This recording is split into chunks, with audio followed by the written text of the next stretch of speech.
Cando pensamos nun incendio forestal, o primeiro que nos ve á cabeza son as chamas, non si? O perigo é evidente, o que vemos.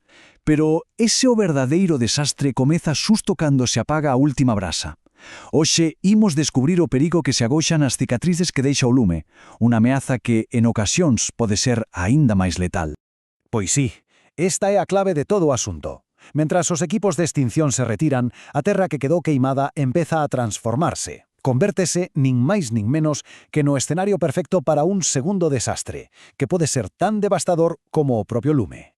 Para entender ben a magnitude disto, imos mergullarnos no que nos di a ciencia. Unha revisión sistemática recente recopilou 20 anos de investigacións de todo o mundo, e o que nos ofrece é a visión máis completa que tivemos ata hoxe sobre esta ameaza que agarda en silencio. O nome técnico é desprendemento postincendio. Pero, a ver, isto non é un corremento de terras cualquera. É máis bien unha reacción en cadea.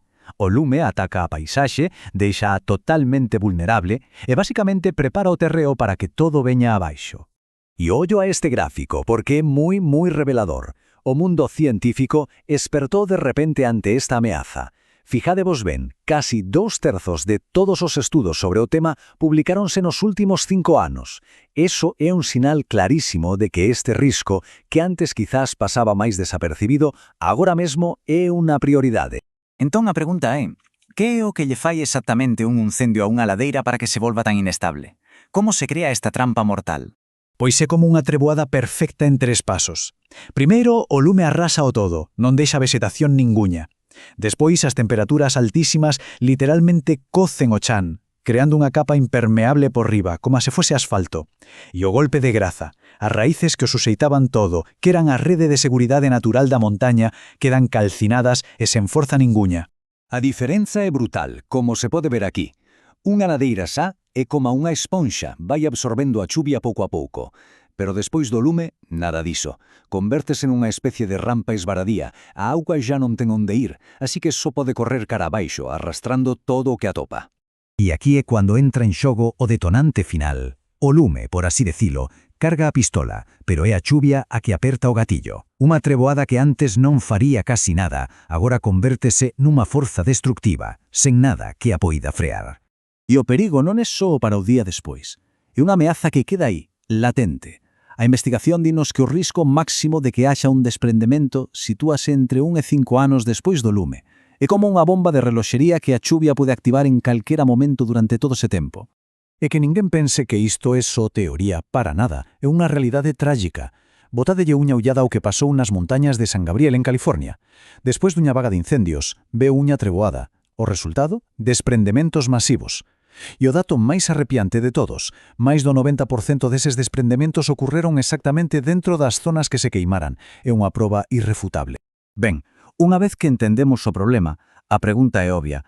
Que podemos facer? Vexamos como a ciencia está a desenvolver ferramentas para loitar contra esta ameaza invisible. Como se ve nesta táboa, a loita é global, pero non todos os países están na mesma liña de fronte. Non é ninguna casualidade que os Estados Unidos e países do Mediterráneo como Italia ou Grecia lideren a investigación. Son precisamente as zonas onde a combinación de incendios e chuvias torrenciais é máis perigosa. E en que se centran estes estudos? Pois a maior parte dos esforzos, un 35%, dedícase ao que se chama mapeo de susceptibilidade. Dito doutro xeito, a identificar onde é máis probable que ocurran estes desprendemientos. É a primeira liña de defensa, saber onde mirar.